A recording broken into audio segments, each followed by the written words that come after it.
गुरु श्री रमन महर्षि शरणागति। प्रश्न, स्वामी, ईश्वर से प्रेम करना अच्छा नहीं है तो प्रेम मार्ग का अनुसरण क्यों न किया जाए?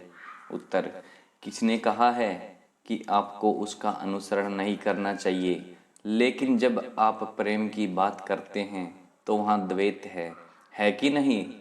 प्रेम करने वाला भक्त तथा जिससे प्रेम किया जाए वह ईश्वर, लेकिन भक्त ईश्वर से भिन्न नहीं है, इसलिए प्रेमास्पद आपका अपना आत्मा है। प्रश्न, इसलिए मैं आपसे पूछ रहा हूं कि प्रेम मार्ग से भक्ति होती है या नहीं? उत्तर, ठीक यही बात मैं कह रहा हूं। प्रेम ईश्वर का वास्तविक स्वरूप है।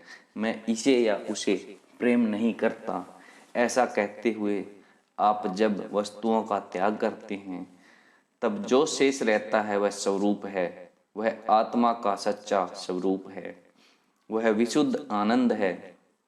उसे आप शुद्ध आनंद, ईश्वर, आत्मा या कुछ भी कह लीजिए।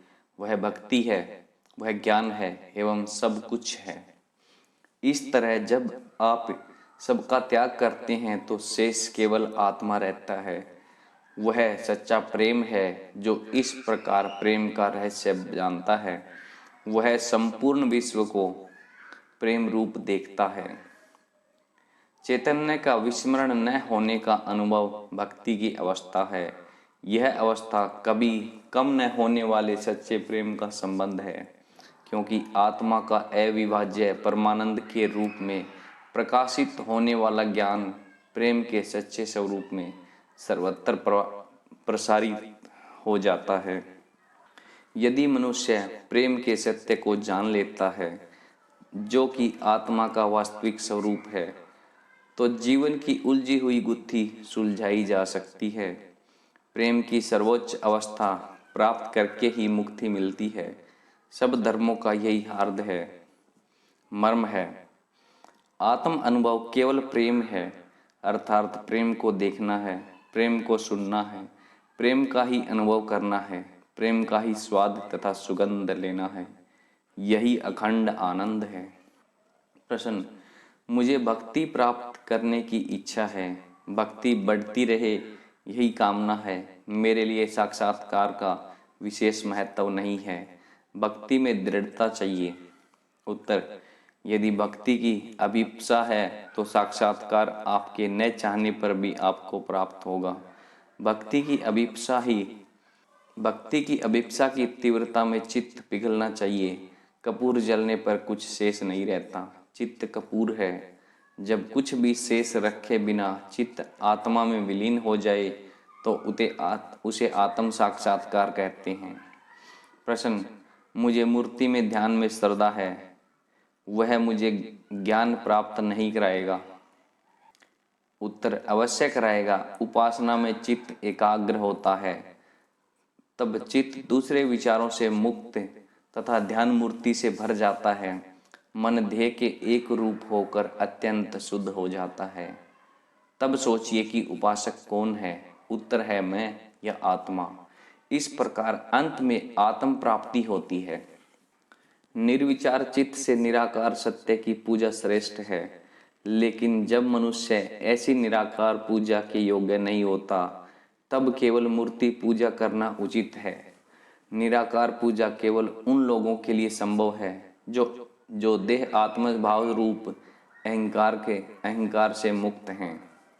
जानिए कि स्वयं को आकार वाला अहंकार जो लोग मानते हैं, उनकी पूजा साकार मूर्ति पूजा ही होती है। सब आसक्तियों को छोड़कर अनुग्रह स्वरूप आत्मा की सहज अवस्था में रहना अपने स्वरूप में मौन स्थित है, जो सर्वथा निर्विषय होती है। आत्मा की इस सच्ची मौन अवस्था का स्वरूप ठीक जानकर उसमें प्रतिष्ठित होना मानस पूजा है। चित्त शांत होकर एक अद्वितीय आत्मा में एक रूप होकर रहता है, वह नैसर्गिक नित्य पूजा है। तथा हृदय सिंहासन पर ईश्वर की स्थापना करना तथा मौन रहना सर्वश्रेष्ठ ईश्वर पूजन है। अपने दुराग्रहों वाले अहंकार से रहित शांत मौन अवस्था मोक्ष है। आत्मविस्मृति की दुखद स्थिति मनुष्य को इस मौन अवस्था से च्युत कर देती है। यही विभक्ति भक्ति का अभाव है। आत्मा से अभिन्न होकर शांत मन से उस मौन अवस्था में रहना शिव भक्ति का परम रहस्य है। मनुष्य जब शिव के चरणों में आत्म समर्पण करता है तो इस प्रकार आत्मा के सत्य स्वरूप में प्रतिष्ठित होता है। तब ऐसी शांति का अनुभव होता है जिसमें अपनी अल्पज्ञता के विषय में कोई फरियाद नहीं होती या किसी भी प्रकार की प्रार्थना नहीं होती। वह पराभक्ति है। इस प्रकार ईश्वर का दास बनकर निश्चल मौन अवस्था में रहना एवं मैं भगवान का दास हूँ ऐसा थोड़ा भी अभिमान या विचार न हो, वही आत्मसमर्पण है, ज्ञान है। प्रश्न, साधक इस देह को जगत में ईश्वर के गुणगान करते हुए विचरण करके प्राप्त कर सकता है अथवा एक स्थान में ही रहकर? उत्तर, मनुष्य कहीं भी विचरण करे, सदैव अपने चित्त को एक स्थान में स्थिर रखना चाहिए। यह उसके लिए अच्छा है। शरीर को एक स्थान में स्थित रखकर चित्त को सर्वत्र भटकने दिया जाए, इससे क्या लाभ है? प्रश्न, अहेतु की भक्ति संभव है? उत्तर, हाँ, किसी प्रकार के हेतु बिना भक्ति करना संभव है। किसी वस्तु के लिए ईश्वर की भक्ति करना वस्तुतः उस वस्तु का ही भजन है। किसी भी वस्तु की इच्छा और उससे संबंधित विचार का न होना शिव सायुज्य चाहने वाले चित्त का आवश्यक लक्षण है। प्रश्न, भागवत अपने हृदय में श्री कृष्ण को प्राप्त करने के उपाय रूप में यह कहता है कि सब में उसको देखकर वंदन साष्टांग प्रणाम करना चाहिए। आत्म साक्षात्कार का यही सही मार्ग है। नेत्र या मन के समक्ष जो कुछ आता है उसे भगवान मानकर प्रणाम करना मैं कौन हूँ की तलाश द्वारा मन से परे तत्व को प्राप्त करने के यत्न को अधिक सरल नहीं है? उत्तर, हाँ, आप सब में ईश्वर देखते हैं तो उसका विचार करते हैं या नहीं? यदि आप अपने चारों ओर ईश्वर को देखना चाहते हैं तो अवश्य आपको उसका चिंतन करना चाहिए। इस प्रकार अपने चित्त में निरंतर ईश्वर को रखना ध्यान है, जो आत्म साक्षात्कार की पूर्व भूमिका है। साक्षात्कार केवल आत्मा में आत्मा का होता है, आत्मा से अलग कभी भी नहीं हो सकता। ध्यान साक्षात्कार से पूर्व अवश्य होता है। यह ध्यान ईश्वर का हो या आत्मा का, इससे कोई फर्क नहीं पड़ता, क्योंकि ध्येय एक ही है। आप किसी भी तरह आत्मा से दूर नहीं भाग सकते। आप सब में ईश्वर को देखना चाहते हैं, स्वयं में नहीं। यदि सब कुछ ईश्वर है तो क्या सब में आपका समावेश नहीं है? आप स्वयं ईश्वर हैं तो सब कुछ ईश्वर को, इसमें क्या आश्चर्य है? यह पद्धति भागवत में तथा अन्य ग्रंथों में बतलाई गई है, लेकिन ऐसे अभ्यास में भी देखने और चिंतन करने वाला अवश्य होना चाहिए। वह कौन है?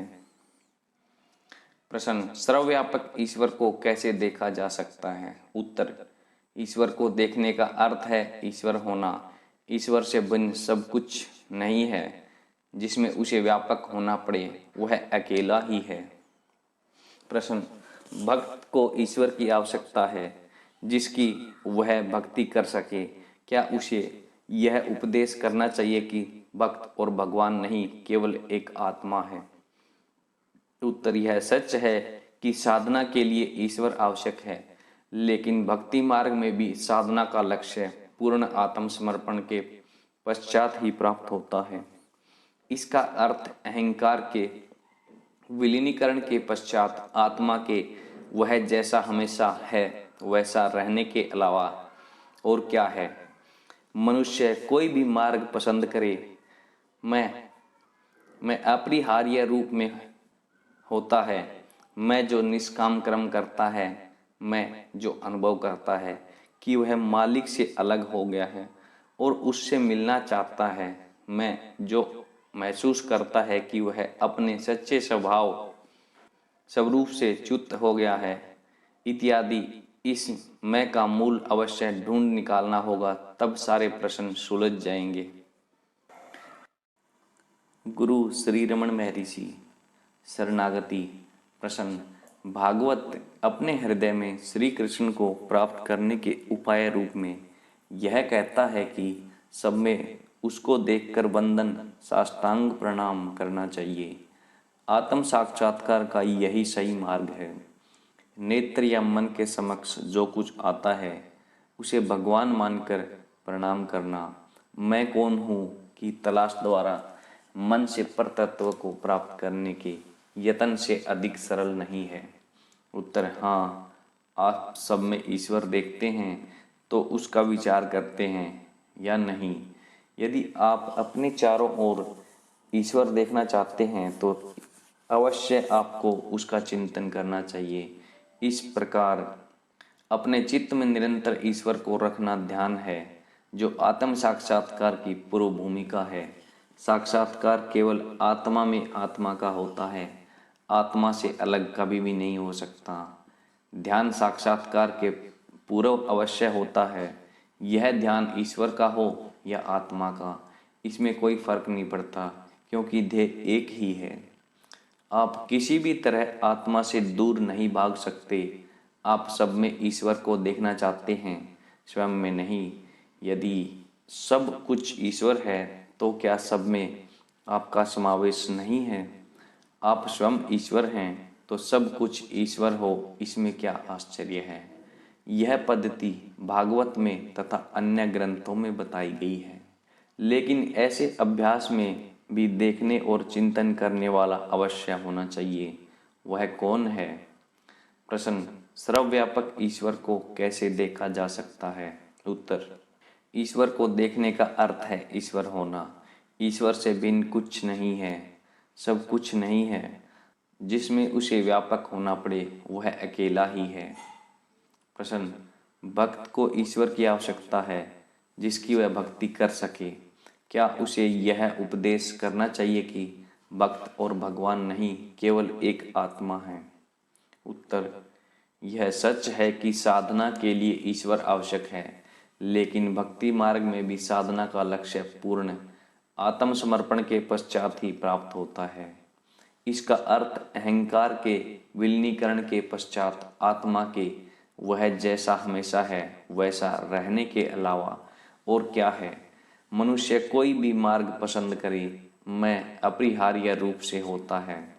मैं जो निष्काम कर्म करता है, मैं जो अनुभव करता है कि वह मालिक से अलग हो गया है और उनसे मिलना चाहता है, मैं जो महसूस करता है कि वह अपने स्वभाव स्वरूप से च्युत हो गया है, इत्यादि इस मैं का मूल अवश्य ढूंढ निकालना होगा, तब सारे प्रश्न सुलझ जाएंगे। प्रश्न। यदि मैं भ्रम है तो इस भ्रम का त्याग कौन करता है? उत्तर। मैं अपने का भ्रम त्याग कर मैं बन सकता है। आत्म साक्षात्कार का यही विरोधाभास है। ज्ञानी पुरुष इसमें कोई वास्तविक विरोध नहीं देखते। भक्ति का उदाहरण लीजिए। मैं ईश्वर समक्ष जाकर मुझे अपने में विलीन कर देने की प्रार्थना करता हूँ, तब श्रद्धा से उनके समक्ष आत्मसमर्पण करता हूँ तथा चित्त को उन पर एकाग्र करता हूँ। इसके पश्चात क्या शेष रहता है? पूर्व के अहंकार के स्थान में पूर्ण आत्मसमर्पण के पश्चात केवल ईश्वर शेष रहता है, जिसे अहंकार विलीन हो गया है। यह पराभक्ति है, शरणागति है, पर वैराग्य है। ईश्वर शेष रहता है जिसमें अहंकार विलीन हो गया है। यह पराभक्ति है, शरणागति है, पर वैराग्य है। आप मेरी वस्तुओं में से इनका और उसका त्याग करते हैं। इसके बजाय यदि मैं और मेरा त्याग कर दें तो एक बारगी सब कुछ छूट जाता है, मेरेपन का बीज ही नष्ट हो जाता है। इसे सिद्ध करने के लिए तीव्र वैराग्य होना चाहिए। यह सिद्ध करने की तत्परता पानी में बलपूर्वक डुबाए गए मनुष्य को अपने जीवन के लिए पानी से बाहर आने की तत्परता जैसी होनी चाहिए। इससे अनिष्ट अपनी बीजावस्था में ही नष्ट हो जाता है। Thank you so much. Video को सुनने के लिए आपका बहुत बहुत धन्यवाद। प्लीज़ इस चैनल को लाइक और सब्सक्राइब कीजिए। आपको ऐसे ऐसे वीडियोस मिलते रहेंगे। Thank you so much, thank you so much.